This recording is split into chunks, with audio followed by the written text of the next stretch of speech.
Dear students, Assalamu alaikum. Today we are going to discuss with another topic that's called as valence shell electron pair repulsion theory. So today we have valence shell electron pair repulsion theory.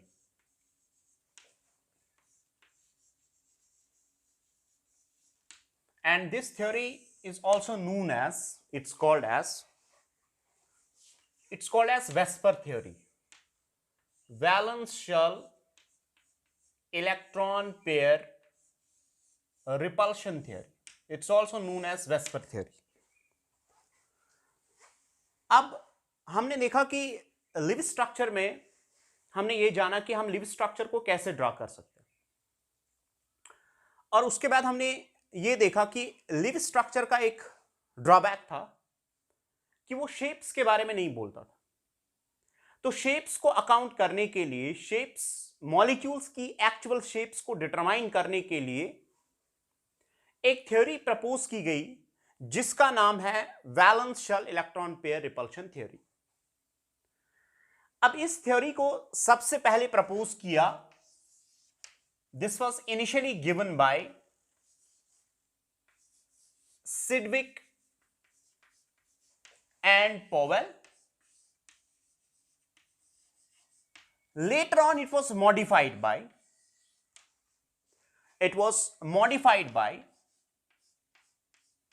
Nylom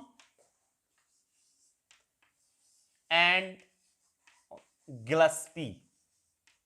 They modified it. और नाइलॉम और गिलस्पी की अगर आप इसका direct version पढ़ोगे, जो इसने already initial version book जो लिखी है वेस्पर थ्योरी में, तो एक सिंपल सी एनालॉजी ये देता है वेस्पर थ्योरी को अंडरस्टैंड करने के लिए। वो ये है कि वेस्पर थ्योरी को अंडरस्टैंड करने के लिए आजकल जितने भी लोग आप में गांव में हैं, वो ऐसा करेंगे कि वो एक वॉलनट ट्री को सिलेक्ट करते हैं, और वॉलनट ट्री को सिलेक्ट करने के बाद आपको देखना है कि वॉलनट ट्री में अगर आपके पास दो अखरोट है, अब ये अखरोट क्या है ये आपको इनसाइड पता चलेगा कि what actually I want to make an analogy. अगर वॉलनट ट्री में दो अखरोट है वो कैसे अरेंज्ड है, अगर वहां पे तीन अखरोट है वो कैसे अरेंज्ड है, अगर वहां पे चार अखरोट है वो कैसे अरेंज्ड है। तो जब उनका आप अरेंजमेंट देखोगे, वही अरेंजमेंट बिल्कुल मॉलिक्यूल्स पे अप्लाई होता है। सो एक सिंपल सी एनालॉजी ये है कि अगर आपको वेस्पर थ्योरी को अंडरस्टैंड करना है, उसके लिए आप सिंपली सेलेक्ट कीजिए एक वॉलनट ट्री को, उसके वॉलनट्स को ऑब्जर्व कीजिए, वहां पे आप ये देखिए कि अगर दो वॉलनट है वो कैसे अरेंज्ड है, अगर तीन वॉलनट्स है वो कैसे अरेंज्ड है, अगर चार वॉलनट्स है वो कैसे अरेंज्ड है, और अगर पांच वॉलनट्स है वो कैसे अरेंज्ड है इन अ बंच, एक झुंड में अगर एक ही जगह पे पांच अखरोट है तो वो कैसे अरेंज्ड है, और अगर छह अखरोट है वो कैसे अरेंज्ड है। एंड बिलीव मी, अगर आपको वहां से एसेंस मिलता है, अगर आप उस चीज को अंडरस्टैंड कर पाएंगे, तो श्योरली मॉलिक्यूल्स के जो शेप्स है आपको बेटर समझ आएंगी कि मॉलिक्यूल्स के जो शेप्स है they have been actually designed on that fundamental principle which you observe on the walnut tree. ठीक है, now what we will be doing is, पहले मैं इसके मेन पोस्टुलेट्स आपको सिखाऊंगा कि इसमें फंडामेंटल पोस्टुलेट्स क्या है, और उसके बाद हम इन पोस्टुलेट्स को अप्लाई जो है मॉलिक्यूल्स पे करेंगे। हमारे पास डिफरेंट मॉलिक्यूल्स होंगे, फिर हम उनकी शेप्स को प्रेडिक्ट करेंगे। Is it clear? So first we will have the discussion on the postulates of the VSEPR theory and then their application of the what we say as those postulates. So let's try to understand the postulates of Vesper theory क्या क्या है. So we will have the discussion on the postulates of Vesper theory. देख लीजिए, सबसे important चीज, सबसे पहला postulate जो है, so I will have the postulates of valence shell electron pair repulsion theory, इसके पॉस्टुलेट्स क्या है? नंबर वन पॉस्टुलेट देखिए क्या है। नंबर वन पॉस्टुलेट जो है, जब आप लिविस स्ट्रक्चर लिखते हो उसके बाद आप लोन पेयर्स और बॉन्ड पेयर्स को डिस्ट्रीब्यूट करते हो, वहां पे मैंने आपको समझाया कि सेंट्रल एटम का कंसेप्ट क्या है। तो जब अगर आपको मान लीजिए हमारे पास CO3-2 का शेप डिटरमाइन करना है, ठीक है, या हमारे पास NO3- का शेप डिटरमाइन करना है, सबसे पहले सबसे इंपॉर्टेंट आपके लिए क्या है? आपके लिए है important the central atom is always important in the VSEPR theory. तो यहां पे जो फंडामेंटल प्रिंसिपल आता है ये बोलता है कि shape of A molecule, shape of A molecule depends upon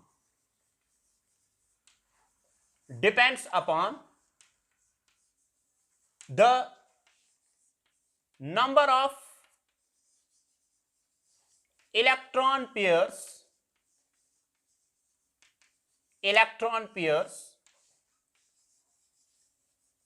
around the central atom, अब सेंट्रल एटम आपको ऑलरेडी पता है, बाकी एटम्स इसको अटैच्ड होते हैं तो इसको पेरिफेरल एटम बोलते हैं। तो किसी भी मॉलिक्यूल का शेप अगर आपको डिटरमाइन करना है वेस्पर थ्योरी में, तो वो डिपेंड करता है number of electron pairs. Number of electron pairs का मतलब है bond pairs oblique lone pairs जो इस सेंट्रल एटम के अराउंड होंगे। वो समझ आ रही है बात? जो बॉन्ड पेयर्स और लोन पेयर्स इस सेंट्रल एटम के अराउंड होंगे, that's going to decide the shape of the molecule. इसका मतलब यह है कि अगर शायद दो पेयर्स होंगे, अगर दो पेयर्स होंगे, दो इलेक्ट्रॉन पेयर्स होंगे, तब शायद एक शेप हो सकती है। अगर तीन पेयर्स होंगे तब शायद एक शेप हो सकती है। अगर चार पेयर्स होंगे तब शायद एक शेप हो सकती है। तो इसका मतलब यह है कि शेप ऑफ ए मॉलिक्यूल जो है that is decided by the what we say as number of electron pairs around the central atom, which includes lone pairs as well as bond pairs. Now if it's one bond pair oblique lone pair, if it's one electron pair or two electron pairs, we will start generally with the two electron pairs because we have to define a parameter that's called as a bond angle. तो bond angle को हम तभी determine कर सकते हैं जब हमारे पास दो इलेक्ट्रॉन पेयर्स होंगे। तो अगर दो इलेक्ट्रॉन पेयर्स है तब शेप डिफरेंट होगी, अगर तीन इलेक्ट्रॉन पेयर्स होंगे तब ये शेप डिफरेंट होगी, अगर चार इलेक्ट्रॉन पेयर्स है तब शेप डिफरेंट होगी, अगर पांच होंगे तो इस will be having the different shape. अब जो रोल है पेरिफेरल एटम्स का, पेरिफेरल एटम्स जो है वो मॉलिक्यूल की बेसिक शेप को मॉडिफाई कर सकते हैं टू ए ग्रेटर एक्सटेंट, लेकिन shape will mainly depend upon what's called as the nature of the central atom, in the sense its number of electron pairs around the central atom. This is postulate number first. Now if you have this, you can choose here carbon as a central atom, which is also defined. Here it's the nitrogen, और nitrogen के around कितने bond pairs होंगे, कितने lone pairs या bond pairs होंगे, that's going to decide the shape of the any molecule और an ion. Is it clear? ठीक है। अब पोस्टुलेट नंबर नेक्स्ट, ठीक है, तो पहले आपको हमेशा फोकस करना है on the central atom, so we will be focusing on the central atom. Now next postulate देखिए क्या है, ठीक है, आप इसको पहले उतारिए, उसके बाद we will have the next postulate. So the shape of the molecule depends upon the number of electron pairs around the central atom.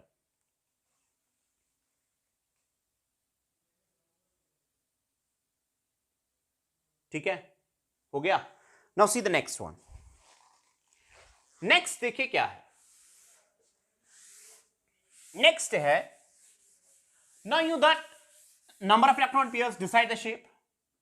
अगर आपके पास मान लीजिए आप ये है कार्बोनेट है जो ऑलरेडी आपने पढ़ा है, ये है कार्बोनेट आपके पास, मैंने इसको ऐसे ड्रा किया, लेट अस सपोज, आप इसको किसी भी तरीके से ड्रा कर सकते हैं, ये नेगेटिव हो गया, ये भी नेगेटिव है, यहां से इलेक्ट्रॉन पेयर ऐसे, सेंट्रल एटम ये है, ठीक है, अब यहां पे देख लीजिए नेक्स्ट पोस्टुलेट क्या बोलता है। नेक्स्ट पोस्टुलेट बोलता है कि ये बॉन्ड पेयर है, बॉन्ड पेयर है, बॉन्ड पेयर है, ठीक है, इस सेंट्रल एटम पे कोई लोन पेयर नहीं है, यहां पे सिर्फ बॉन्ड पेयर्स। दूसरा पोस्टुलेट ये बोलता है, the second postulate states like this, the electron pairs, the electron pairs, the electron pairs, whether they are bond pairs, whether they are bond pairs or lone pairs, whether they are bond pairs or lone pairs, ठीक है, they are actually having negative charge। इसको देखिए, अगर आप यहां पे देखोगे negative charge है, नेगेटिव चार्ज है, negative charge. Now negative charge की वजह से रिपल्शंस हैं, ये इसके साथ रिपल करेगा, ये इसके साथ रिपल करेगा। तो इसका मतलब ये है कि इलेक्ट्रॉन पेयर्स जो है, चाहे वो बॉन्ड पेयर्स है या लोन पेयर्स है, दे आर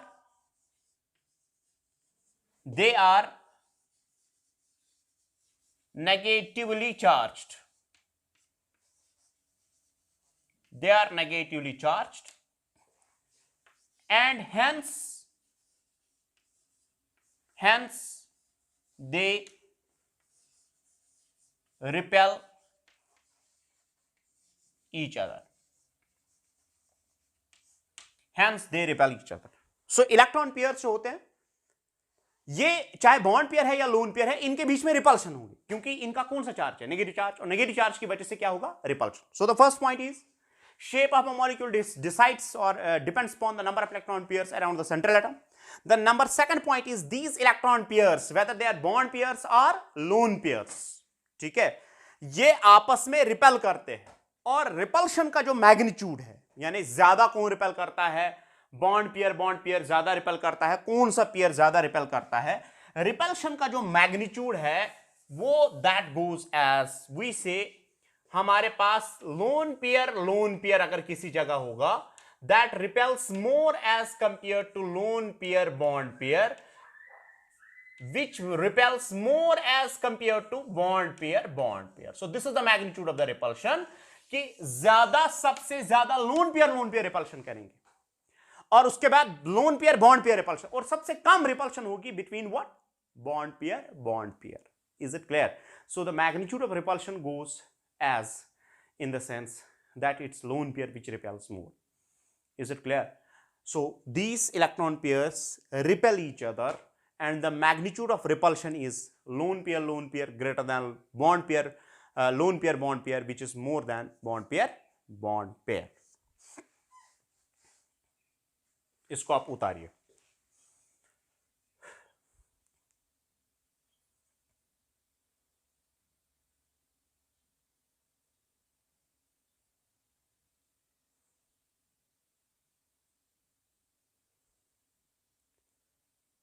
ठीक है, अब नेक्स्ट देखिए, हमारे पास अब तीसरा पॉइंट है। तीसरा पोस्टुलेट देखिए क्या है, the third postulate is like,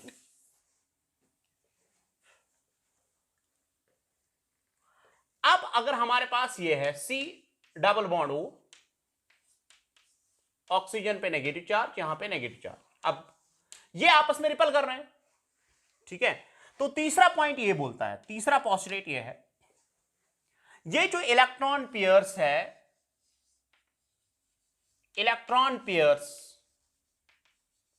they repel each other, उसमें कोई शक नहीं है, they are repelling each other. Now repulsions को कैसे, अगर मान लो ये और ये आपस में रिपेल कर रहा है, ये इसके साथ रिपेल कर रहा है, तो अभी इनके बीच में रिपल्शन है। अब इन रिपल्शंस को कैसे मिनिमाइज करते हैं, रिपल्शंस, इलेक्ट्रॉन पेयर्स जो है वो रिपेल ईच अदर करते हैं, and they try to stay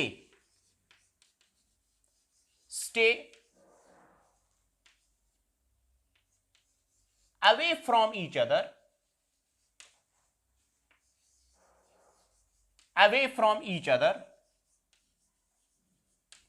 ये आपस में दूर रहने की कोशिश करेंगे, ये और ये, they try to remain far away from each other in order to minimize the repulsions, and they try to remain away from each other and maximize the distance, यानी इसका मतलब यह है, ये जो इलेक्ट्रॉन पेयर्स है, अब अगर इनके बीच में रिपल्शन है तो इसका यहां पे ये आपस में दूर रहने की कोशिश करेंगे, so as to minimize the repulsions, और मिनिमाइजिंग रिपल्शंस का मैक्सिमम है कि आपको दूर रहना है जितना भी आपको हो सकता है. You have to remain far away from each other, so you have to maximize the distance. You will maximize the distance between the electron pairs. ठीक है, this is next important. So this electron pair, and this electron pair try to stay away from each other in order to minimize the repulsions and maximize the distance. And maximizing distance means this angle. That's what is called as the bond angle. The angle between these electron pairs that tries to get increased. And by means of that, the molecule will have minimum repulsions and more stability. Let's have the next postulate, the fourth postulate.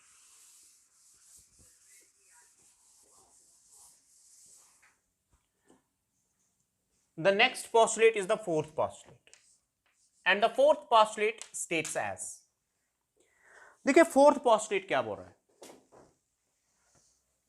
while distributing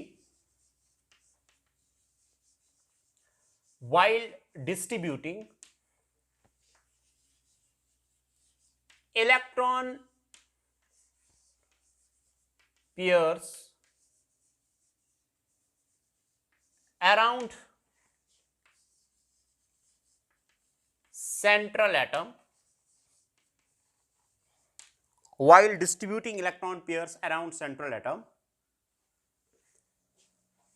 the valence shell of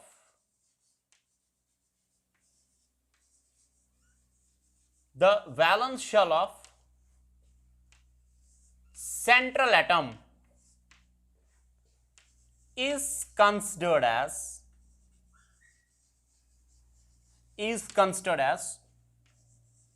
spherical.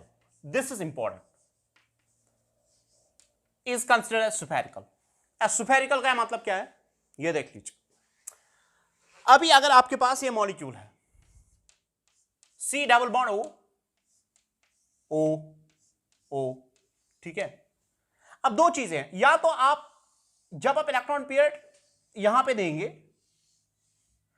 या तो आप जो इसका valence shell है, central atom का जो valence shell है, या तो आप इसको सर्कुलर कंसीडर करेंगे, ठीक है, या तो आप इसको सर्कल मानेंगे, या तो आप इसको स्फीयर मानेंगे. स्फीयर का मतलब है कि आप as if there is a sphere like system placed, तो अगर स्फीयर बोर्ड में आप डालोगे, इसका मतलब है आधा पार्ट ऊपर रहेगा, आधा पार्ट नीचे रहेगा, और कुछ बोर्ड में भी रहेगा, because now the sphere is consisting of the many rings which are placed in different dimensions. तो इसका मतलब यह है कि आप जब इलेक्ट्रॉन पेयर्स को अराउंड सेंट्रल एटम देंगे, तो उस टाइम पे आप ये नहीं मानेंगे कि इट्स सर्कल, ठीक है, आप उस टाइम पे स्फीयर इसको मानेंगे, यानी आप स्पेस में आप इस एटम को स्फेरिकल कंसीडर करेंगे, इसके वैलेंस शेल को. You will consider that to be as what, spherical. That means you will give broader dimensions. You will go beyond circular dimensions of the valence shell. ठीक है, तो आपको इसको sphere मानना है. कहने का मकसद यह है कि मान लीजिए हमारे पास जो है, मैं आपको थोड़ा यहां पे दिखाऊंगा, ये देख लीजिए, आपको इसको मानना है spherical. You will consider this to be as a sphere, ठीक है. उसके बाद इलेक्ट्रॉन पेयर्स को इसके अराउंड डिस्ट्रीब्यूट करेंगे. Let us suppose there is a central atom here. Now you have to distribute these electron pairs around this central atom. You can distribute 1, you can distribute 2, you can distribute 3, you can distribute 4 in such a manner so that there will be the minimum repulsions and maximum distance between them, so as to minimize the repulsions and maximize the stability. And that's an outcome. That's an outcome of what we say as a Vesper theory, and that's what is called as the shapes concept. So ये आपको consider करना है. आप जब electron pair देंगे, यहां पे जब डिस्ट्रीब्यूट करेंगे, तो आप इसके वैलेंस शेल को स्फीयर मानेंगे, जैसे कि बॉल होता है ना. एग्जैक्टली आप उसी को दिमाग में रख के इलेक्ट्रॉन पेयर्स को around that central atom distribute करके, so that there will be the minimum repulsions and maximum stability, so that एक लोन पेयर और दूसरे लोन के पेयर के बीच में there will be the maximum distance, so that there will be the minimum repulsions. Is it clear? So this is what the phenomena of what we say as the interaction says, and this is the postulate number 4, that is, while distributing electron pairs around the central atom, you will consider that as sphere. The next important point is like this. We will have the fifth point to describe. So I will have the fifth point to describe, which goes as. Fifth point देखिए क्या है. Fifth point क्या state करता है. अगर मान लीजिए आपके पास ये है central atom, this is the central. एक जबरदस्त पोस्टुलेट है वेस्पर थ्योरी का, और जिसको आपके टेक्स्ट ने जबरदस्त तरीके से लिखा है. दो पोस्टुलेट्स बहुत जबरदस्त है, वो टेक्स्ट पे लिखे हुए हैं valence shell electron repulsion theory में. ये आपका सेंट्रल एटम है. अब यहां पे मसला है. मसला यहां पे ये है, अगर आप प्रैक्टिकली देखोगे तो आपके पास एक इलेक्ट्रॉन पेयर है, दूसरा है, और यहां पे दो है, दो पेयर्स. एक तो सिग्मा है और दूसरे को हम पाई बोलते हैं. जब भी मान लीजिए ए और बी के बीच में बॉन्ड है, इसको हम बोलते हैं सिग्मा बॉन्ड. अगर ए और बीच के दो बॉन्ड्स होंगे तो एक सिग्मा है और दूसरा पाई बॉन्ड होगा. अगर मान लीजिए ए और बी में ट्रिपल बॉन्ड होगा तो एक, इसको ए को बोलते हैं सिग्मा, दो को बोलते हैं पाई बॉन्ड्स. ये हम डिस्क्राइब करेंगे क्योंकि इनकी स्ट्रेंथ डिफरेंट होती है, इसलिए हम बॉन्ड्स को डिफरेंशिएट करते हैं. अब यहां पे मसला है कि क्या इस सेंट्रल एटम के अराउंड 4 पेयर्स हैं? Are there 4 pairs there? No. हम शेप्स, जब हमें वेस्पर थ्योरी को अप्लाई करना है, तो हम ये सिग्मा बॉन्ड वाली एक पेयर, ये वाली एक पेयर, और सिग्मा पाई को हम एक पेयर कंसिडर करेंगे. यानी double bond will be considered as a single pair, triple bond will be considered as a single pair. That means they are not going to effect the shapes. अगर मान लीजिए ऐसे molecule होता, late us suppose molecule ऐसे होता, तब भी हम 3 पेयर्स कंसिडर करेंगे. ये भी 3 पेयर्स हैं और ये भी 3 पेयर्स. इसका मतलब यह है कि पोस्टुलेट नंबर 5 जो है वो स्टेट करता है कि while deciding the shapes for the molecules, the single bond and double bond and triple bond are equivalent in the sense that I can state like this: while assigning shapes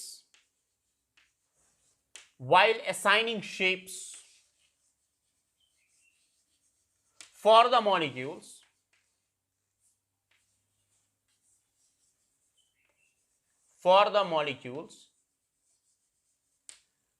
while assigning shapes for the molecules,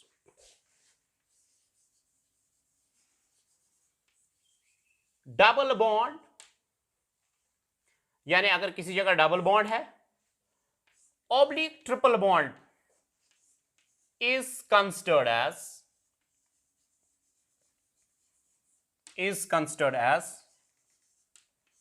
single pair, is considered as a single pair. तो अगर किसी जगह आपको सबस्टिट्यूएंट double bond बनाता है या triple bond बनाता है, उसको आप एक पेयर कंसिडर करोगे. And the triple bond is considered as a super pair, but it's a single pair. Is it clear?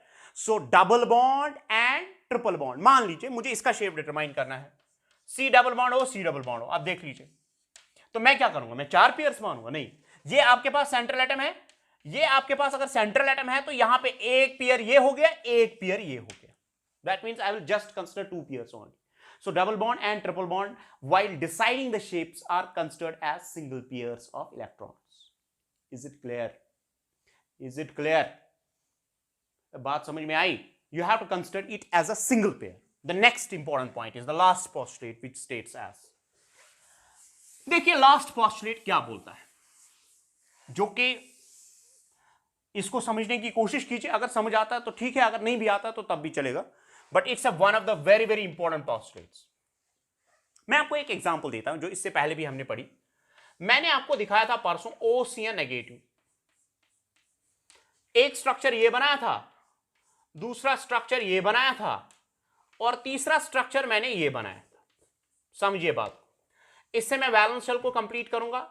यहां पे वैलेंस शेल कंप्लीटेड है, यहां पे वैलेंस शेल कंप्लीटेड है, यहां पे 3 पेयर्स हैं, यहां पे 3 पेयर्स हैं, यहां पे एक पेयर पॉजिटिव चार्ज है, यहां पे अभी 2 पेयर्स है, -2 चार्ज है, +1 चार्ज है, -1 चार्ज है, 0 चार्ज है, यहां पे 0 चार्ज है, और यहां पे आपको -1 चार्ज।